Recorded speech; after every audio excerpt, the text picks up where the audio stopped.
Je me suis promené sur tous les rivages du monde et j'avoue à ma connaissance qu'il n'est rien de plus beau que la dentelure maritime de la côte toulonnaise.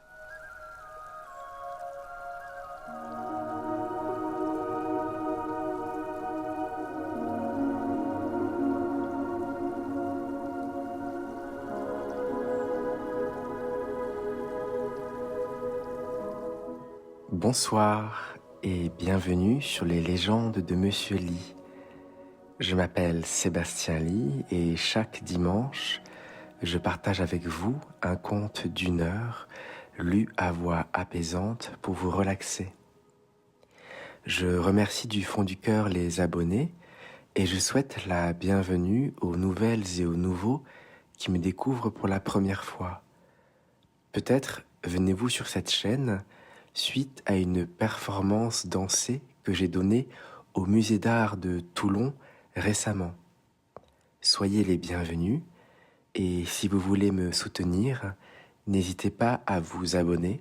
C'est un petit geste pour vous, mais un grand soutien pour cette chaîne.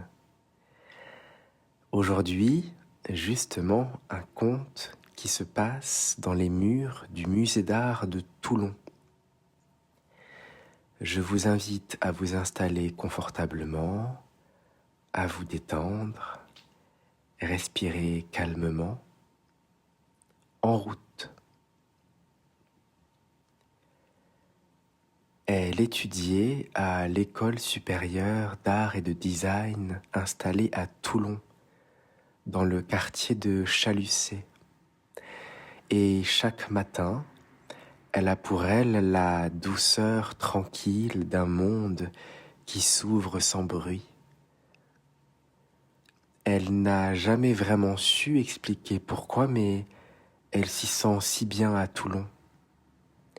Elle aime cette ville, et pourtant quelque chose en elle reconnaît ce lieu comme on reconnaît un paysage déjà rêvé. En contrebas de l'école, le jardin Alexandre Ier s'étend comme une respiration offerte. Elle y descend souvent, comme on retourne à une habitude ancienne. Depuis qu'elle est étudiante, elle a cette habitude de s'asseoir sur les chaises en fer, parfois encore tièdes du soleil, ou parfois directement sur l'herbe et prendre une pause à l'ombre et laisser son corps s'abandonner à une forme de lenteur.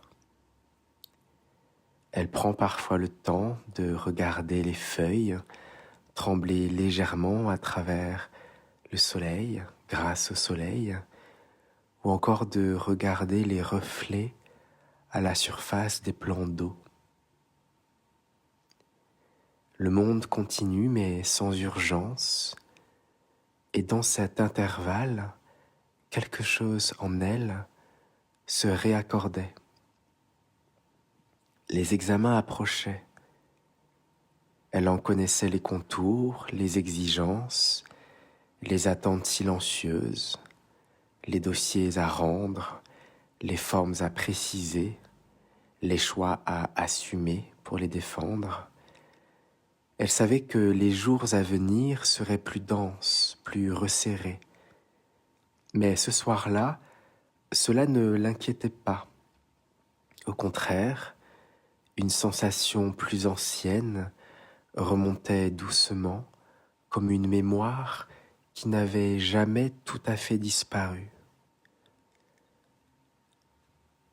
Elle se revoyait enfant, assise par terre, entourée de jouets, d'objets du quotidien, parfois aussi quelques morceaux de carton, des fils, des bouts de plastique glanés çà et là, des objets cassés ou oubliés. Elle les assemblait avec malice et avec une concentration presque grave. Elle ne cherchait pas à faire quelque chose de beau. Non, elle ne cherchait même pas à faire quelque chose. Elle laissait venir, Elle essayait, recommençait, déplaçait, ajustait. Parfois elle restait longtemps sur un détail minuscule, sur une jonction, sur une ligne, comme si tout dépendait de cet endroit-là, de cette ligne-là, de ce point-là. Et puis, sans qu'elle sache vraiment pourquoi, quelque chose apparaissait. Pas une œuvre, pas encore, mais une forme juste, une présence silencieuse qui s'affirmait, quelque chose qui tenait. En marchant lentement vers la sortie de son école, elle comprit que rien de tout cela ne l'avait jamais vraiment quittée. Certes, les outils avaient changé, elle aussi avait changé. Les mots s'étaient précisés, elle avait désormais tout un vocabulaire, parfois même trop précis pour elle. Les attentes s'étaient aussi multipliées, mais au fond, ce qu'elle cherchait au fond restait le même. Non pas pour produire, mais pour laisser apparaître. La fin de journée s'étirait doucement dans l'école, et autour d'elle, les corps s'étaient faits peu à peu plus silencieux.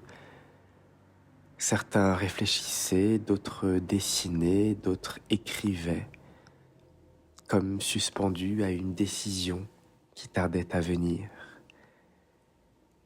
Elle aurait pu rester et faire comme eux et travailler dans cette école, dans cette bibliothèque. Tout l'y invitait, la familiarité du lieu, les tables connues, ses camarades,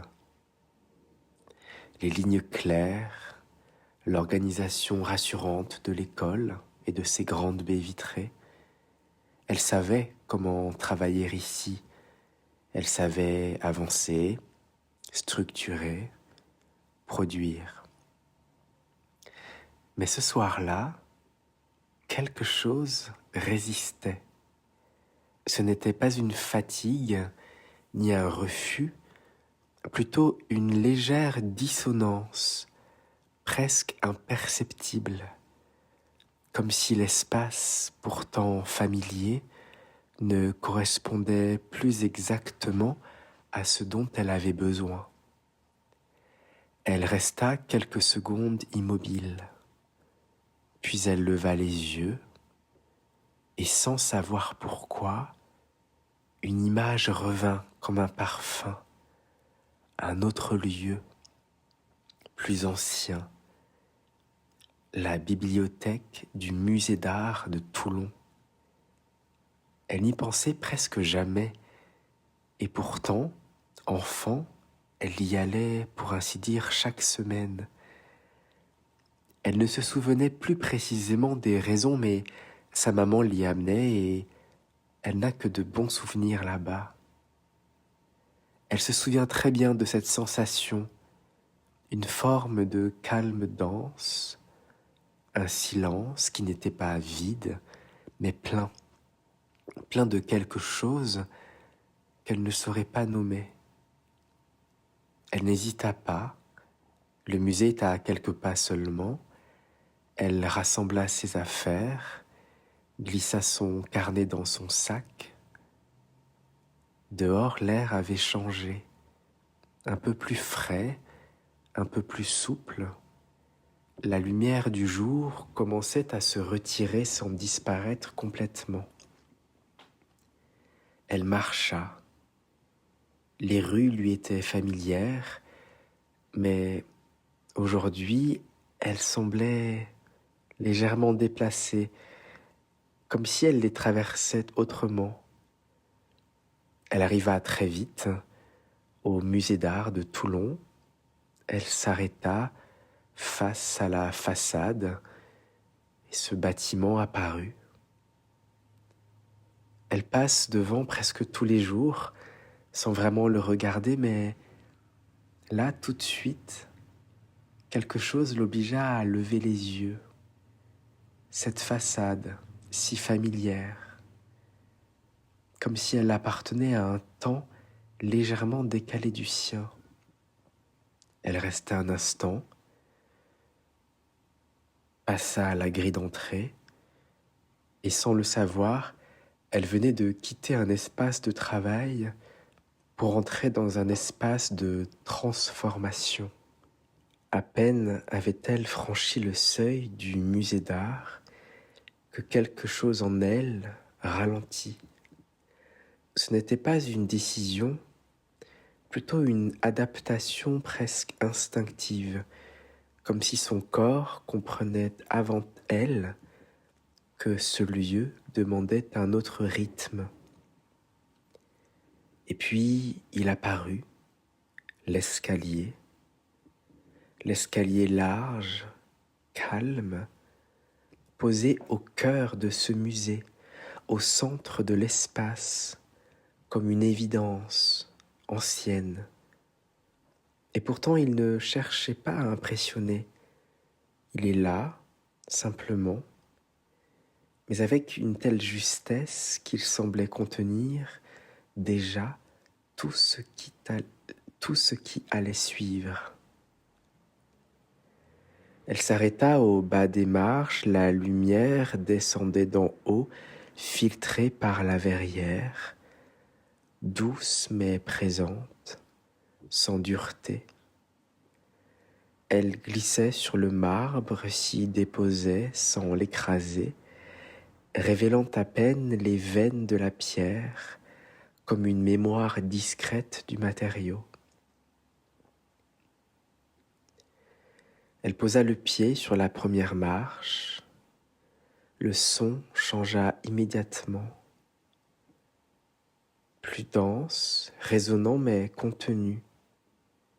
Chaque pas semblait trouver sa place, comme si l'espace lui répondait. Elle monta lentement, non par hésitation, mais parce que le mouvement lui-même appelait la lenteur.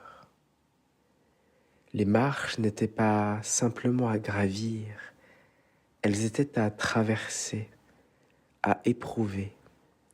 Sur la plateforme qui divisait l'escalier en 2 niveaux, il y avait là un buste, celui d'Allard, l'architecte du musée. Son visage est immobile, bien sûr, mais il ne donne pas l'impression d'être figé, mais plutôt d'être présent, comme s'il veillait toujours sur son musée.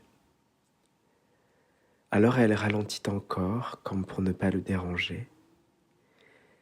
Il y avait dans cet espace quelque chose qui dépassait la simple fonction. L'escalier n'était pas seulement un passage entre 2 niveaux, c'était une montée pensée, mesurée, presque silencieusement dirigée. À mesure qu'elle montait, elle eut l'étrange sensation que ce n'était pas seulement son corps qui s'élevait, que c'était son regard tout entier, comme si, sans qu'elle s'en aperçoive encore, quelque chose en elle se préparait à voir autrement. Et puis tandis qu'elle continuait l'ascension de l'escalier, elle eut envie de retourner voir Allard. Elle se souvint alors, comme on se souvient d'une information oubliée sans savoir d'où elle vient, que ce lieu, ce musée, avait été conçu par 2 frères, Stanislas Gaudincy Allard et André Joseph Allard. L'un avait pensé les volumes, l'autre y avait inscrit des formes. Et soudain, cela devint sensible. Ce qu'elle ressentait n'était pas une impression vague, c'était le résultat d'un dialogue ancien, un accord discret mais puissant entre la pierre, la lumière et le regard. Elle reprit sa marche plus lentement encore. Les murs n'étaient pas seulement des surfaces, il retenait quelque chose. La lumière ne traversait pas simplement l'espace, elle s'y déposait, comme si elle avait été attendue. Même le silence semblait structuré, tenu, on pourrait dire presque dessiné. Elle posa de nouveau la main sur la rambarde en pierre. Elle pensa à son école, aux lignes franches, aux espaces ouverts, à la clarté fonctionnelle des lieux. Là-bas, tout était pensé pour produire. Mais ici, rien ne cherchait à montrer, et pourtant tout agissait. Elle comprit, sans formuler vraiment cette pensée, que les frères Allard n'avaient pas seulement construit un bâtiment pour accueillir des œuvres. Ils avaient créé un espace où le regard se déplace avant même de se poser. Un espace où l'on entre pas seulement pour voir, mais pour être lentement transformé. Et déjà, elle le sent. Elle sent que quelque chose en elle se modifie, sans bruit, sans effort, juste en gravissant cet escalier. Elle eut envie de retourner dans la bibliothèque de son enfance,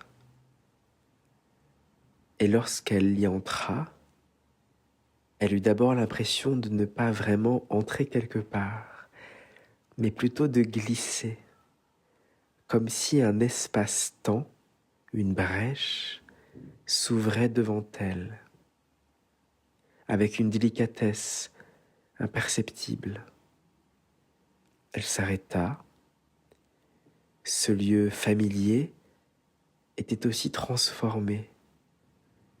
Tout paraissait identique, mais plus net. Elle reconnaissait les volumes, les hauteurs, les lignes anciennes, mais quelque chose avait changé, le mobilier notamment, plus contemporain, à la fois discret mais affirmé, des formes claires, précises, qui semblaient s'être installées sans chercher à prendre la place. Et c'était précisément cela qui la troubla, car ici rien ne dominait. Le bois ancien, profond, patiné, continuait de porter l'espace. Il absorbait la lumière, retenait les ombres, donnait au lieu une densité douce, presque enveloppante. Les nouveaux éléments, eux, ne cherchaient pas à rivaliser. Ils accompagnaient, ils laissaient passer. Elle avança lentement, ses doigts glissèrent sur une boiserie. Le bois était légèrement tiède, irrégulier par endroits, comme marqué par le temps, mais sans usure visible.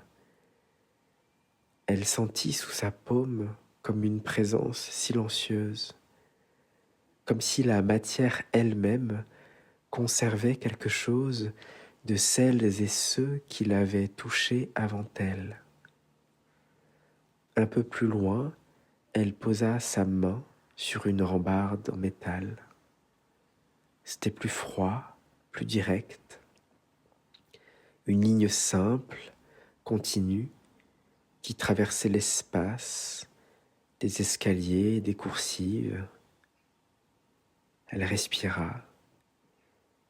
Il y avait une odeur, cette odeur subtile, un mélange de papier ancien, de bois, de temps déposé, rien d'appuyé, rien de nostalgique, mais l'odeur du temps. Une lumière douce venait d'en haut, filtrée. Elle accompagnait les livres et la boiserie et les rambardes et les lignes de fer. Elle révélait sans jamais créer d'ombre, sans jamais forcer les traits. Et dans cette lumière, on aurait dit que les livres n'étaient pas alignés, mais qu'ils attendaient. Elle se dit que peut-être ici, on ne venait pas seulement pour chercher des réponses, mais pour rester avec des questions, des idées, des pensées, des rêveries, et que peut-être là, dans le volume de la bibliothèque, elles pouvaient changer de forme à leur guise pour pouvoir, à un moment donné, se cristalliser. Elle longea les rayonnages, ses yeux glissant sur les titres, sur les tranches, les couvertures. Et puis, sans raison apparente, sa main s'arrêta. Un livre qu'elle tira doucement. Elle reconnut des éléments du Japon. Elle resta immobile un instant, comme si ce geste, simple en apparence, ouvrait déjà d'autres choses. Elle feuilleta le livre et son regard s'arrêta sur l'image d'une théière. Sa forme était simple, presque banale, mais en réalité, en observant précisément, les courbes simples étaient très harmonieuses, très douces. Une céramique aux teintes profondes, entre le brun et le vert assourdi, légèrement irrégulière, comme façonnée à la main, rien qui cherche à attirer l'attention. Elle approcha ses yeux un peu plus proches de la page. Le bec semblait s'incliner à peine. La anse se courbait comme un geste retenu. Et dans une légère variation de matière, une ouverture apparaissait, trop discrète pour être évidente et bien présente malgré tout. Un visage, pas dessiné mais affirmé, apparut. Elle resta immobile. Le texte qui accompagnait l'image évoquait les yokai, ces objets anciens qui, à force d'avoir été utilisés, touchés, oubliés, traversés par le temps, finissent par accueillir une présence, non pas soudaine, non pas violente, mais lente, presque imperceptible. Les Japonais disent que les objets usuels de plus de 100 ans, parfois la nuit, défilent en pleine rue. Le surgissement de ces créatures imaginaires rêvées, mais auxquelles les Japonais croient dures comme fer, font partie de leur culture. Des petits monstres, des fées, des sorcières. Un tas d'âmes habitent, hantent et peuplent les maisons du Japon. Alors elle pensa à ses propres dessins, aux courbes qu'elle dessine, aux lignes droites, aux points qu'elle pose, et elle se demande si un jour, certains des objets qu'elle aura conçus survivra 100 ans plus tard, et peut-être que si un Japonais ou une Japonaise l'embarque dans ses valises, peut-être que son objet à elle aussi défilera dans la rue avec ses collègues japonais. Tout à coup, elle se souvint d'une porte en face du buste de Hallar. Elle n'en est pas sûre, mais elle décide de faire demi-tour et de retourner devant le buste d'Hallar et de voir s'il y a bien oui ou non une porte en face. Elle retraverse l'escalier, la lumière a un peu changé. Ici, les pierres prennent une couleur de plus en plus chaude, comme si elles se réchauffaient. Et oui, c'est bien ça, il y a bien le cabinet d'art graphique.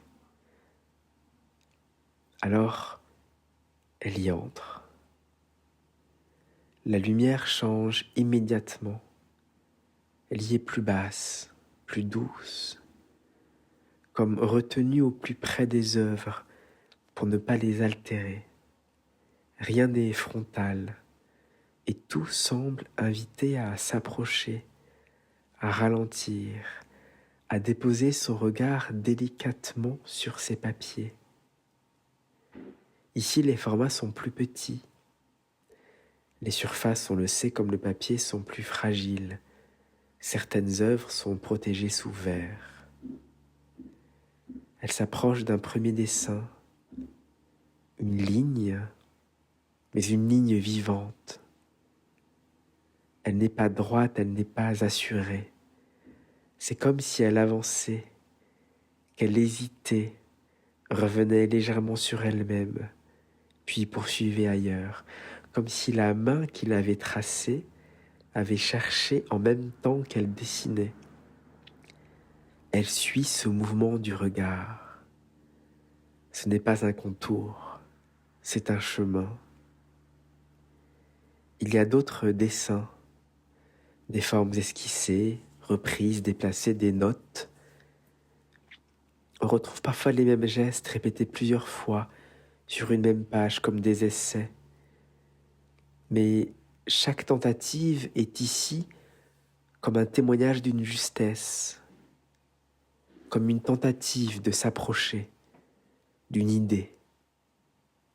Ce moment fragile où l'on ne sait pas encore ce que l'on fait, mais où quelque chose insiste et que l'on creuse et que l'on y revient. Lorsqu'elle quitta le cabinet d'art graphique, elle emporta avec elle quelque chose de très léger, presque d'invisible. Ce n'était pas une idée, ni même une image précise ou un trait précis, mais plutôt une manière de regarder. Ses yeux s'étaient ajustés, comme après un long effort de précision, les lignes qu'elle venait de suivre de près, en silence, continuaient d'exister en elle, comme une mémoire active. Alors elle entra dans les salles d'art contemporain, sans changer de regard. Elle regarda de la même manière, mais tout fut différent. Une première œuvre, faite d'objets accumulés, se présentait devant elle. Elle ne chercha pas à comprendre ce qu'elle voyait, elle ne nomma pas les éléments, elle suivit simplement leur organisation, leur répétition, les alignements, les tensions. Ce n'était plus un ensemble, c'était une trame. Chaque élément devenait une ligne, non pas tracée cette fois-ci, mais constituée par sa position, par sa relation aux autres. Un rythme apparaissait, musical, fait de densité, de respiration. Plus loin, une toile libre, sans cadre, des formes répétées, posées directement sur le tissu, comme laissées là après un geste simple.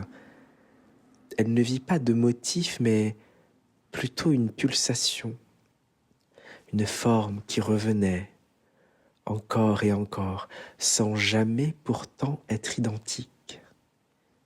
Une variation minimale, mais essentielle, comme une respiration que rien n'interrompt, mais où chaque inspiration et expiration ne peut être identique.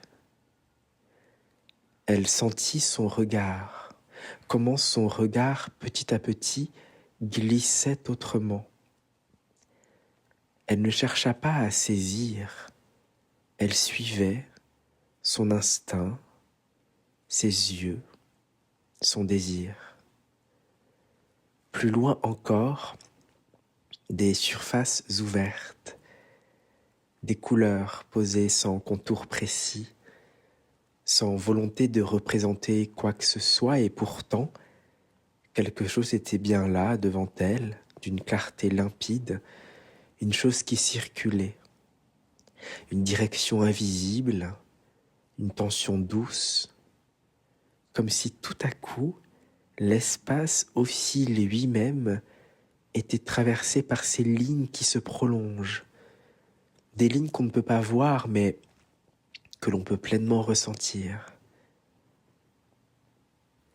Elle n'était plus dans ce monde que ses œuvres montraient, elle était dans ce monde d'aujourd'hui et dans cet air qui vibrait autour de ses œuvres.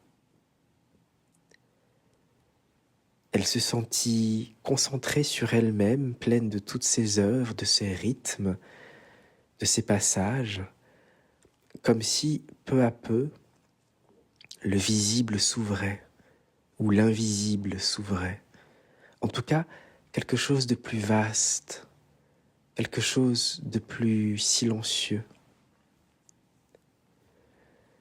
Elle continua d'avancer, portée par ce regard, devenu plus attentif, plus précautionneux, plus poreux, plus embrassant, comme si tout à coup chaque œuvre désormais ne se donnait plus comme une image, mais comme une expérience à traverser.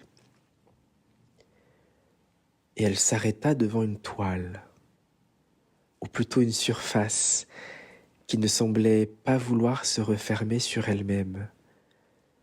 Des fragments de couleurs, dispersés, irréguliers, comme déposés après un geste inconnu, et entre eux de larges zones blanches respirées, pas des vides, mais plutôt comme des suspensions ou comme des secrets.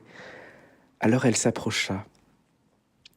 Les formes semblaient apparaître après coup, comme si la peinture avait eu lieu ailleurs, dans un repli, dans une absence de regard. Elle sentit que rien ici n'avait été posé avec certitude, alors que pourtant tout se tenait, comme si l'imprévu s'était invité. Elle resta longtemps devant cette toile de Simon Entaille. Elle pensa à ses gestes, à cette toile pliée, peinte puis dépliée.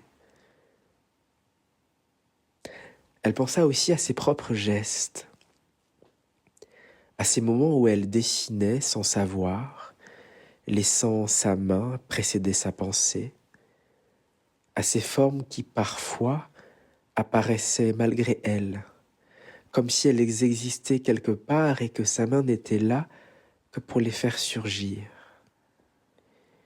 Ici, le geste avait eu lieu sans tout voir, et pourtant il y avait une trace, et quelle trace?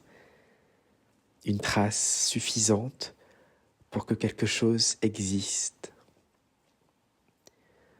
Son regard se déplaça sur un autre tableau, une île, peut-être ce qui en reste, une masse bleue et blanche, à la fois sombre et lumineuse, posée sur une mer. Elle pensa d'abord reconnaître, puis elle cessa de vouloir nommer. C'était un paysage et c'était bien plus qu'un paysage, c'était une forme, une composition, éclatée et pourtant rassemblée. Une chose de très minimale et très puissante à la fois. Alors elle sentit comme un glissement entre les fragments de la toile et cette île immobile. Quelque chose se répondait. Dans l'une, la forme apparaissait à partir du geste, et dans l'autre, elle subsistait malgré le monde, comme si à force de disparaître, le réel finissait par se simplifier jusqu'à ne laisser qu'un signe.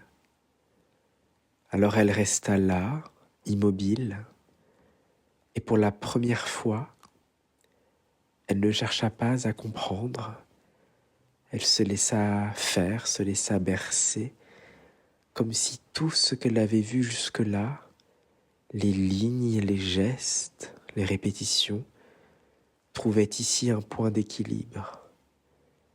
Non pas une réponse, non, mais une évidence calme, quelque chose qui ne demande pas à être expliqué, seulement à être traversé. Elle poussa la porte suivante et immédiatement quelque chose changea. Ce n'était pas seulement la lumière, c'était l'air lui-même, comme plus chaud, plus dense, comme s'il contenait une matière invisible, une poussière ancienne déposée là par le temps, par les regards, par les voyages imaginés.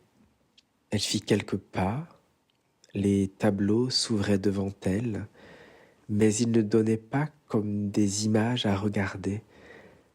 Ils semblaient plutôt proposer un espace à habiter, à traverser, une épaisseur dans laquelle entrait lentement la Méditerranée. Mais pas celle que l'on traverse, celle plutôt que l'on imagine.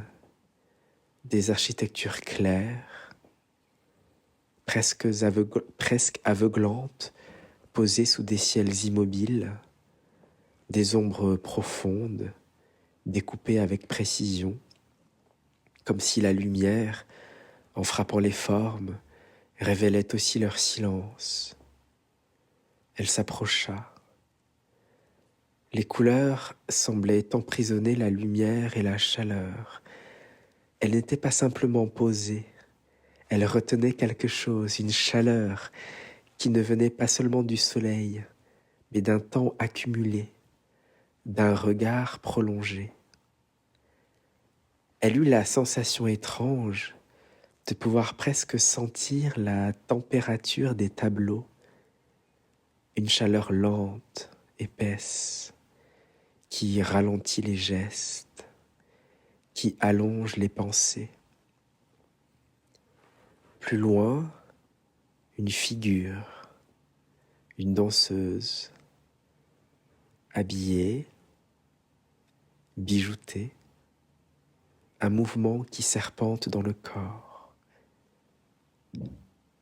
Quelque chose autour d'elle vibrait, les plis du tissu, la courbe du bras, la tension dans sa posture. Tout semble contenir un mouvement plein et suspendu, comme si le temps ici ne s'écoulait plus. Il se retenait. Elle resta devant cette figure, elle la ressentait comme une présence dans la lumière. Elle continua d'avancer, les tableaux se répondaient sans forcément se répéter. Chacun portait en lui une variation singulière de ce même monde réunissant chaleur, silence et attente. Ce n'était pas un ailleurs précis, mais plutôt un ailleurs rêvé, un monde reconstruit à partir d'un désir, celui de ralentir, d'immobiliser, de rester, celui d'habiter un instant suffisamment longtemps pour qu'il devienne autre chose. Elle sentit alors que ces tableaux ne montraient pas seulement des lieux, ils retenaient du temps. Et dans cette lumière épaisse, dans cette douceur presque immobile, elle eut la sensation claire que le monde n'était plus à distance. Il était là, tout près, comme un rêve qui ne cherche pas à s'achever. Elle continua d'avancer comme guidée par une lente évidence, et puis sans s'y attendre, l'espace s'ouvrit, un mur large, habité, traversé de regards, des paysages marins, alignés, des morceaux de mer, des fragments de côte, des horizons répétés, et pourtant chaque fois déplacés. Elle se mit un peu à distance, comme on s'arrête devant quelque chose qui demande du temps, qu'il faudrait apprivoiser. Chaque toile portait un point de vue, une manière de voir, une position face au monde. Et en les embrassant du regard, toutes ensemble, elle comprit que ce n'était pas seulement la mer qui était représentée, c'était justement une multiplicité de regards. Elle s'approcha, la mer changeait. D'une toile à l'autre, elle se transformait sans jamais disparaître, calme, presque lisse, étendue comme un souffle retenu, puis agitée, fragmentée, traversée de tensions, parfois sombres, presque menaçantes, parfois claires, ouverte et accueillante. Rien n'était fixe, et pourtant tout était reconnaissable. Elle suivit une ligne d'horizon, puis une autre encore. Elle semblait se répondre, sans pour autant jamais se rejoindre, comme des phrases inachevées, comme un poème mural. Et soudain, une sensation étrange apparut. Elle n'était plus seulement en train de regarder. Elle était regardée, pas par un tableau en particulier, mais par l'ensemble, comme si tous ces points de vue, réunis sur un même mur, formaient une présence plus vaste, un regard diffus, silencieux qui se posait sur elle. Alors elle ralentit encore son pas. Certains tableaux portaient une histoire qu'elle ne pouvait pas voir, des œuvres déplacées, traversées par le temps, par des absences, par l'histoire parfois. Elle ne savait pas lesquelles, mais elle sentait que quelque chose n'était pas complètement à sa place. Ou peut-être est-ce l'inverse, peut-être que ces images venues d'ailleurs continuaient simplement de chercher un regard. Alors elle resta longtemps devant ce mur, et dans cette succession de mers, de lumière, de tension et d'apaisement, elle comprit que rien n'était jamais tout à fait stable, que le monde changeait, le regard aussi, et entre les deux, quelque chose circulait, une présence, une attention, comme une mer intérieure, toujours en mouvement, et pourtant toujours là. Elle resta encore un moment devant ce mur.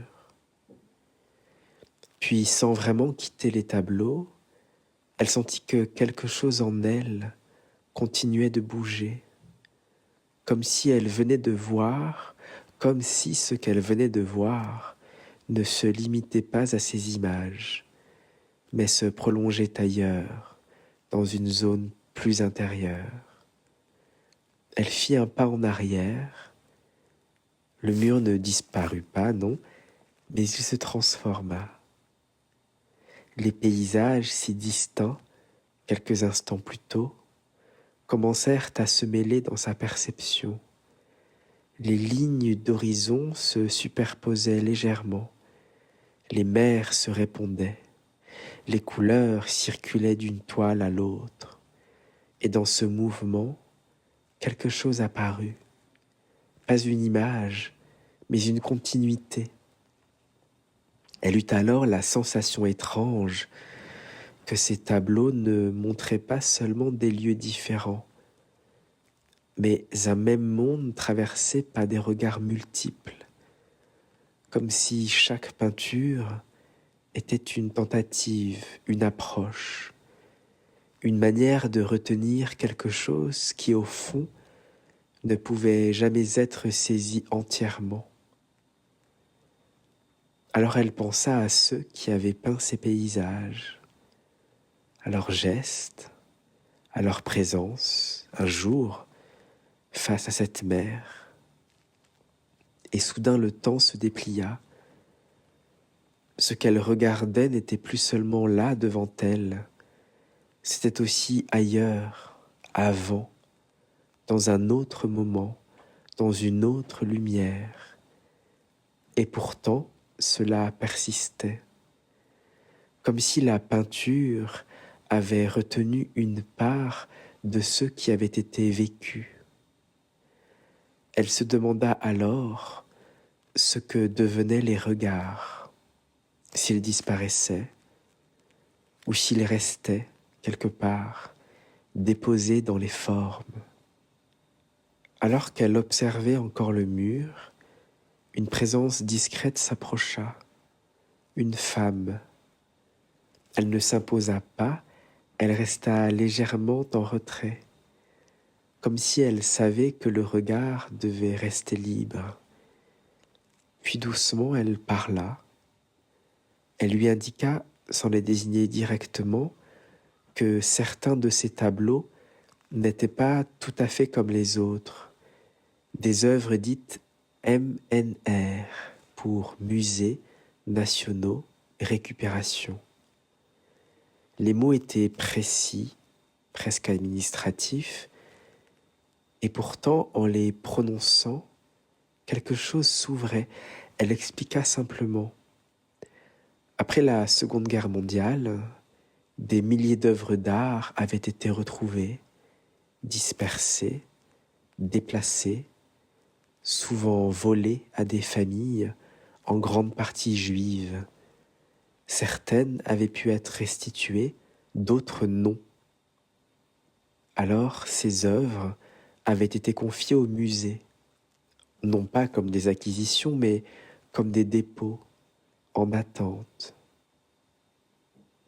Elles n'appartenaient pas vraiment au lieu qui les exposait, elles y étaient conservées, protégées, rendues visibles pour être reconnues et retrouver le chemin vers leur propriétaire, mais toujours liées à une histoire incomplète, à une origine en cours de recherche. Elle parlait doucement, sans insister, comme si elle déposait les mots sans chercher à les fixer. La jeune femme regarda à nouveau les tableaux. Rien n'avait changé et pourtant, la manière dont elle les regardait était tout autre. Ces paysages n'étaient plus seulement des vues de mer, des fragments de côte, des variations de lumière. Ils portaient désormais une autre profondeur. Le fait d'avoir appartenu à des familles, d'avoir été dans des salons, au-dessus de cheminées peut-être, dans des chambres à coucher, que ces œuvres exposées dans ce lieu si beau, en réalité, avaient fait partie d'une décoration intérieure, que des gens s'étaient aimés devant, avaient peut-être dîné, avaient ri, pleuré aussi. Aujourd'hui, ils portent en eux une absence ou peut-être une attente. Elle ne savait pas lesquels étaient concernés. Mais c'était comme si cette indétermination faisait partie de leur présence. Elle resta silencieuse. Elle comprit alors que ces œuvres étaient là, non pas pour être possédées, mais pour être gardées, pour être transmises, tenues dans un espace où elles pouvaient continuer d'exister sans que leur histoire soit refermée. Et dans cette suspension, dans ce temps qui ne se résout pas complètement, elle sentit quelque chose de très doux apparaître, une forme de responsabilité. Regarder ici, ce n'est pas seulement voir, c'est accompagner ce qui encore aujourd'hui cherche à retrouver son chemin.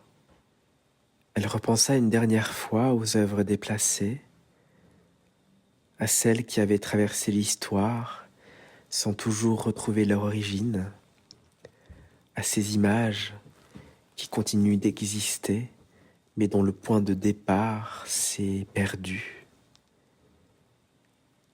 Cette pensée lui donna la sensation que rien ne disparaissait complètement, que les gestes, les regards, les présences, même fragmentaires, même déplacés, continuaient de circuler. Elle regarda encore une fois la mer. Elle n'était plus seulement une surface, mais une mémoire.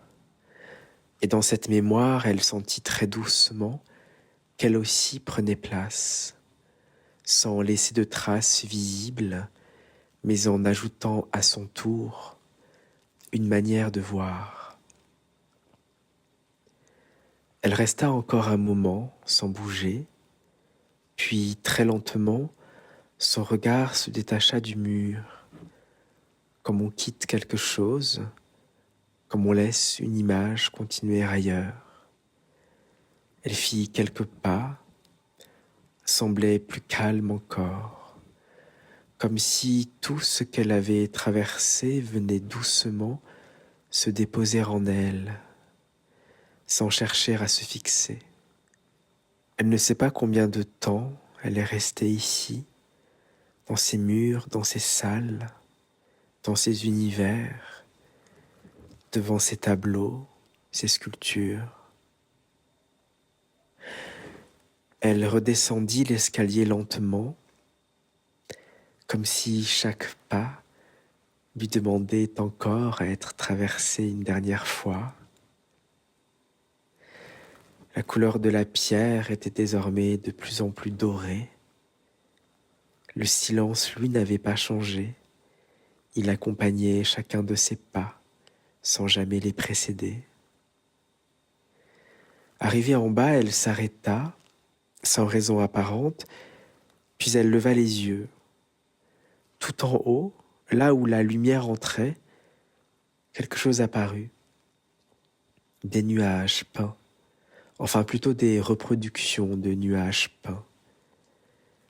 Elle ne les avait pas remarqués tout à l'heure dans l'escalier. Ou peut-être les avait-elle vus sans les voir, mais maintenant ils étaient là, présents, des formes amples, suspendues en haut, traversées par la lumière. Elle les regarda un instant, et une sensation furtive passa en elle. Elle avait déjà vu ces nuages. Ailleurs, sur une toile, dans le musée. Elle ne sut pas laquelle, mais elle en était sûre. Ces nuages-là étaient en réalité des reproductions agrandies d'une des toiles du musée. Elle se jura de revenir pour découvrir laquelle de ces toiles abritait ces nuages. Cette pensée se dissipa et doucement, elle sortit. Le ciel de Toulon s'ouvrait, toujours vaste malgré la lumière déclinante, d'un bleu profond et lumineux. L'air avait changé, plus mobile, presque plus libre, et pourtant quelque chose en elle restait dans le même rythme, comme si elle avait emporté avec elle une lenteur qui ne dépendait plus du lieu. Alors elle marcha sans direction précise, elle descendit la ville vers le port. Les mâts apparurent d'abord, fins, verticaux, découpant le ciel comme des lignes silencieuses. Elle les regarda sans s'arrêter, puis elle ralentit. Ces lignes, elle les reconnaissait, non pas comme des objets, mais comme des gestes, comme des traits, comme des prolongements dans l'espace. Alors elle pensa au dessin, aux lignes hésitantes, reprises, déplacées. Et si elles étaient stables, et elles portaient la même origine. Elle arriva au bord de l'eau, le bleu était là, pas celui des tableaux, pas tout à fait, un bleu vivant, changeant, traversé de reflets de mouvements imperceptibles. Le clapotis se fit entendre, régulier, léger, presque continu.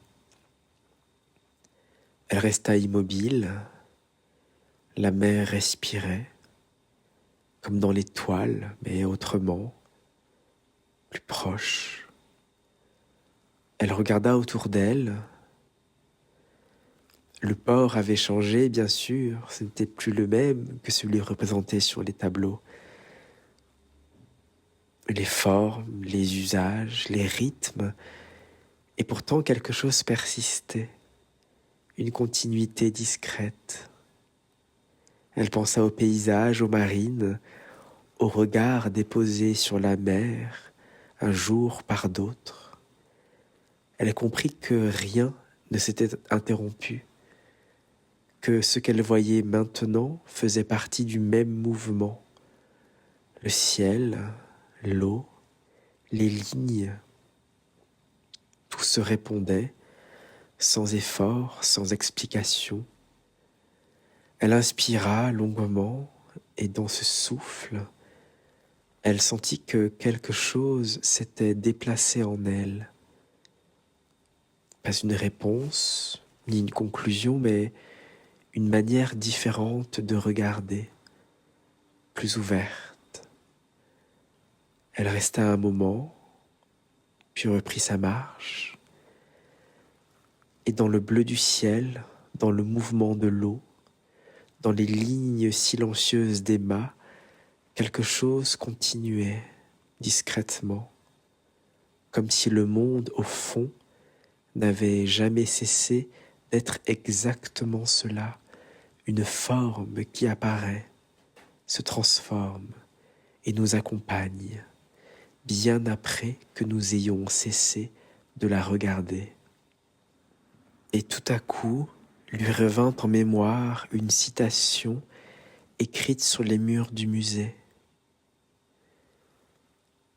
Je me suis promené sur tous les rivages du monde et j'avoue, à ma connaissance, qu'il n'est rien de plus beau que la dentelure maritime de la côte toulonnaise. Nous sommes là, dans un site admirable. C'est beau, comme dans un rêve. Voilà, j'espère que ce conte vous a plu et qui vous a donné envie de découvrir ou de redécouvrir, comme cette jeune fille, le musée d'art de Toulon. Merci d'avoir écouté ce conte jusqu'au bout. Si vous n'êtes pas encore abonné, cela me ferait grand plaisir que vous puissiez me soutenir par ce geste. N'hésitez pas à me dire si vous découvrez cette chaîne suite à mon passage dansé au musée d'art de Toulon. N'hésitez pas aussi à mettre un pouce en l'air pour me soutenir. Je vous remercie à nouveau et je vous donne rendez-vous dimanche prochain à 19 h à nouveau pour un conte long d'1 heure lu à voix apaisante. Et pour celles et ceux qui le souhaitent, il y a aussi le rendez-vous du mercredi qui est un conte plus court destiné à un public familial. Ce conte s'inscrit dans un cycle de 4 contes, chacun consacré à l'un des musées de la ville de Toulon. Il y aura ensuite un conte consacré au musée des arts asiatiques, puis un autre conte consacré à la maison de la photographie et un autre lié à la maison Jean Écart. Je vous donne rendez-vous aussi, comme je vous le disais, dès mercredi prochain pour un conte beaucoup plus court de 15 minutes qui peut être partagé en famille pour un temps calme avec des enfants par exemple. Et dans ce conte, nous irons explorer le cabinet de curiosité. C'est le seul endroit du musée qui n'apparaît pas dans le conte de ce jour, et le cabinet de curiosité regorge d'objets exceptionnels venus du monde entier. Et nous nous intéresserons notamment a une armure de samouraï. Je vous donne rendez-vous dès mercredi prochain pour découvrir cette légende autour de cette armure de samouraï. Voilà, je vous souhaite une belle soirée et je vous dis à bientôt.